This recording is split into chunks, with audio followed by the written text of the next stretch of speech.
रात को जब आप आसमान देखते हो, तब क्या कभी सोचा है कि ये सब कैसे शुरू हुआ? ये सवाल हमें ब्रह्मांड की उत्पत्ति के रहस्यों की ओर ले जाता है। ये ब्रह्मांड अनगिनत सितारों और गैलेक्सियों के साथ बहुत विशाल और अनंत लगता है। हर तारे के पीछे एक कहानी है और हर गैलेक्सी के पीछे एक रहस्य। लेकिन अगर मैं आपको बताऊं कि ये सब कुछ बहुत ही छोटी चीज से शुरू हुआ था, आपकी कल्पना से भी छोटा, यह विचार ही हमें चकित कर देता है। यही है बिग बैंग थ्योरी के पीछे का विचार। यह थ्योरी हमें बताती है कि कैसे एक छोटे से बिंदु से पूरा ब्रह्मांड उत्पन्न हुआ। बिग बैंग थ्योरी हमारे पास सबसे अच्छा एक्सप्लेनेशन है यह समझने के लिए कि ब्रह्मांड कैसे बना। यह थ्योरी वैज्ञानिकों द्वारा वर्षों की रिसर्च और ऑब्जर्वेशन पर आधारित है। यह बताता है कि लगभग 13.8 अरब साल पहले आज हम जो कुछ भी देखते हैं वह एक ही बिंदु में केंद्रित था, जो अविश्वसनीय रूप से गर्म और घना था।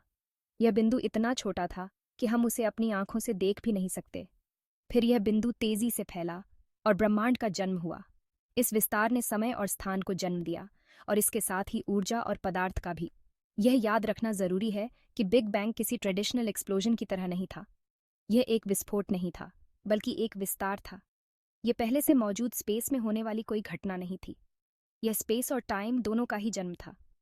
इसके बजाय यह खुद स्पेस का विस्तार था, जो सारी ऊर्जा और पदार्थ को अपने साथ ले जा रहा था, जो अंततः उन सितारों, ग्रहों और आकाश गंगाओं का निर्माण करेगा जिन्हें हम आज देखते हैं। इस प्रक्रिया ने ब्रह्मांड को वह रूप दिया जो आज हमारे सामने है, और यह प्रक्रिया आज भी जारी है। ब्रह्मांड का विस्तार अभी भी हो रहा है।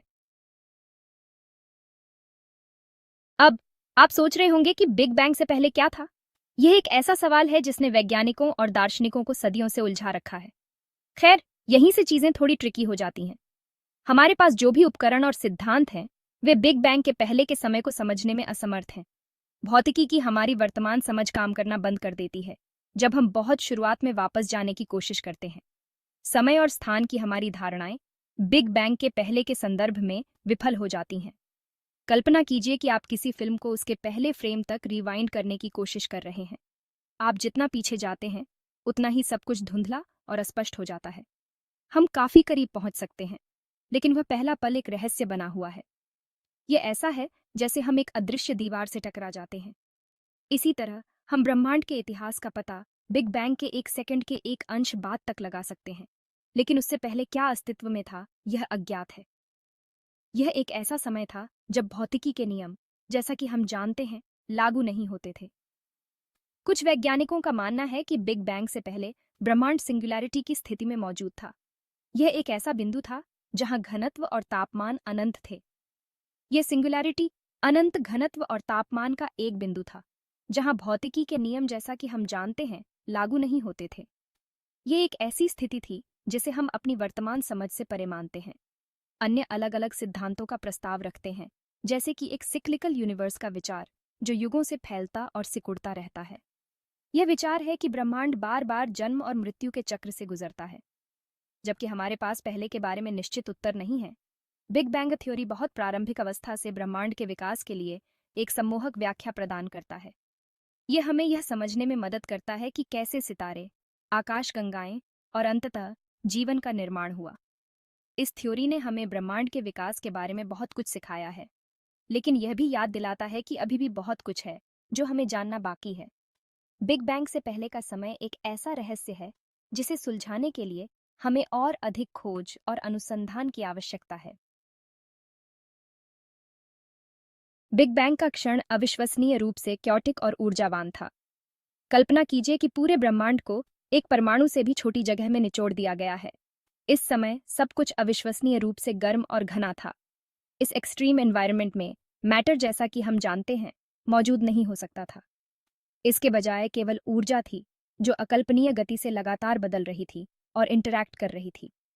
जैसे जैसे ब्रह्मांड का विस्तार हुआ, यह ठंडा भी होने लगा। इस कूलिंग ने पहले मूलभूत कणों के निर्माण की अनुमति दी।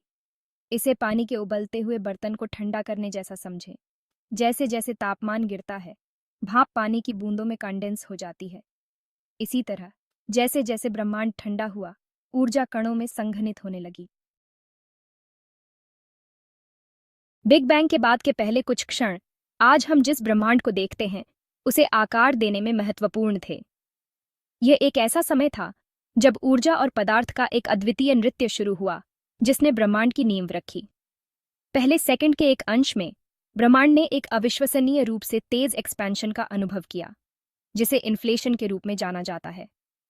इस प्रक्रिया ने ब्रह्मांड को एक छोटे से बिंदु से विशाल आकार में बदल दिया। इन्फ्लेशन के दौरान ब्रह्मांड तेजी से विकसित हुआ, प्रकाश की गति से भी तेजी से विस्तार कर रहा था। यह एक ऐसा समय था जब समय और स्थान की सीमाएं धुंधली हो गईं। जैसे जैसे ब्रह्मांड ठंडा होता गया, हमारे चारों ओर मौजूद हर चीज को बनाने वाले मूलभूत कण बनने लगे। यह ठंडा होना एक धीमी प्रक्रिया थी, लेकिन इसके परिणाम स्वरूप कणों का निर्माण हुआ। सबसे पहले क्वार्क और लेप्टॉन आए, जो प्रोटॉन, न्यूट्रॉन और इलेक्ट्रॉनों के बिल्डिंग ब्लॉक्स हैं। इन कणों ने मिलकर ब्रह्मांड की संरचना की नींव रखी। इसके बाद ये कण मिलकर पहले परमाणु बनाते हैं, ज्यादातर हाइड्रोजन और हीलियम, जो ब्रह्मांड के सबसे सरल तत्व हैं। ये तत्व बाद में तारों और आकाशगंगाओं के निर्माण में महत्वपूर्ण भूमिका निभाते हैं। ये प्रारंभिक ब्रह्मांड एक विशाल कॉस्मिक फॉग की तरह था, जो कणों और विकिरण के गर्म, घने सूप से भरा हुआ था। यह एक ऐसा समय था जब ब्रह्मांड में हर जगह ऊर्जा और पदार्थ का मिश्रण था। इस कोहरे से प्रकाश स्वतंत्र रूप से यात्रा नहीं कर सकता था। यह लगातार बिखर रहा था और अवशोषित हो रहा था। प्रकाश की यह यात्रा एक कठिन और जटिल प्रक्रिया थी। हालांकि जैसे जैसे ब्रह्मांड का विस्तार और ठंडा होता गया, यह कोहरा अंततः छंट गया और प्रकाश अंततः स्वतंत्र रूप से यात्रा करने में सक्षम हो गया। इसने ब्रह्मांड को एक नई दिशा में विकसित होने का अवसर दिया, जिससे आज हम जो देखते हैं वह संभव हो सका। Section 5, expanding universe, from tiny to vast. Big bang के साथ शुरू हुआ एक्सपेंशन बस यहीं नहीं रुका। असल में ब्रह्मांड आज भी फैल रहा है। एक गुब्बारे की कल्पना करो जिसकी सतह पर डॉट्स बने हुए हैं। जैसे जैसे आप गुब्बारे में हवा भरते हैं, वे डॉट्स एक दूसरे से दूर होते जाते हैं। इसी तरह गैलेक्सी उस गुब्बारे पर बने उन डॉट्स की तरह है। जैसे जैसे ब्रह्मांड का विस्तार होता है, गैलेक्सियों के बीच की जगह बढ़ती जाती है, जिससे वे एक दूसरे से दूर जाती हुई दिखाई देती हैं। ये एक्सपेंशन इसलिए नहीं हो रहा है क्योंकि गैलेक्सी अंतरिक्ष में उड़ रही है। ऐसा इसलिए है क्योंकि स्पेस खुद खींच रहा है। कोई गैलेक्सी हमसे जितनी दूर होती है, उतनी ही तेजी से दूर जाती हुई प्रतीत होती है। ये ऑब्जर्वेशन बिग बैंग और ब्रह्मांड के निरंतर विस्तार के लिए मजबूत सबूत प्रदान करता है। Section 6, cosmic background radiation, echoes of the bang. शुरुआती ब्रह्मांड में कणों और विकिरण के उस गर्म, घने कोहरे को याद है? खैर, भले ही कोहरा छंट गया हो, फिर भी हम आज भी इसके धुंधले रेमनेंट्स का पता लगा सकते हैं। इस धुंधली आफ्टरग्लो को कॉस्मिक माइक्रोवेव बैकग्राउंड रेडिएशन या सीएमबी कहा जाता है। इसे इस तरह समझें, ठंडी रात में अलाव की कल्पना करो। आग बुझ जाने के बाद भी आप राख से निकलने वाली रेजिजुअल हीट को महसूस कर सकते हैं। इसी तरह सीएमबी बिग बैंग से बची हुई रेजिजुअल हीट है। सीएमबी अविश्वसनीय रूप से यूनिफॉर्म है, जिसका अर्थ है कि हर दिशा में इसका लगभग समान तापमान है, जहां भी हम देखते हैं। यह यूनिफॉर्मिटी इस बात का प्रमाण देती है कि ब्रह्मांड की उत्पत्ति एक ही गर्म, घनी अवस्था से हुई है, जैसा कि बिग बैंग थ्योरी भविष्यवाणी करती है। Section 7, the role of gravity shaping the cosmos. एक तरफ जहां ब्रह्मांड का विस्तार हो रहा था और वह ठंडा हो रहा था, वहीं ग्रेविटी ने इसकी संरचना को आकार देने में महत्वपूर्ण भूमिका निभाई। ग्रेविटी वह बल है जो वस्तुओं को उनके द्रव्यमान के साथ एक दूसरे की ओर आकर्षित करता है। शुरुआती ब्रह्मांड में ग्रेविटी के कारण समय के साथ पदार्थ के घनत्व में छोटे छोटे उतार चढ़ाव बढ़ते गए। इन सघन क्षेत्रों ने अधिक से अधिक पदार्थ को आकर्षित किया। अंततः आकाशगंगाओं और आकाशगंगा समूहों के सीड्स का निर्माण किया। आटे के छिड़काव वाली बेकिंग शीट की कल्पना करो। यदि आप शीट को थपथपाते हैं, तो आटा कुछ क्षेत्रों में जमा हो जाएगा। इसी तरह ग्रेविटी ने उन थपथपाने का काम किया, जिससे प्रारंभिक ब्रह्मांड में पदार्थ आपस में चिपक गया, जिससे आज हम जो बड़े पैमाने की संरचनाएं देखते हैं, उनका निर्माण हुआ।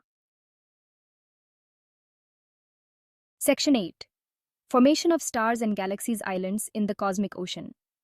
पदार्थ के इन विशाल क्लम्प्स के भीतर तारों और आकाशगंगाओं का निर्माण शुरू हुआ। जैसे ही ग्रेविटी ने गैस और धूल को एक साथ खींचा, केंद्र का पदार्थ अविश्वसनीय रूप से गर्म और घना हो गया। अंततः न्यूक्लियर फ्यूजन को प्रज्वलित किया और सितारों को जन्म दिया। बदले में इन सितारों ने आकाशगंगाओं का निर्माण करने के लिए एक साथ समूहित किया। अरबों या खरबों सितारों के विशाल संग्रह, साथ ही गैस, धूल और ग्रह। हमारी अपनी आकाशगंगा मिल्की वे देखने योग्य ब्रह्मांड में अरबों आकाशगंगाओं में से एक है। सितारों और आकाशगंगाओं का निर्माण एक सतत प्रक्रिया है, जिसमें नए सितारों का जन्म होता है और पुराने सितारे हर समय मरते रहते हैं। ब्रह्मांड एक गतिशील और हमेशा विकसित होती जगह है।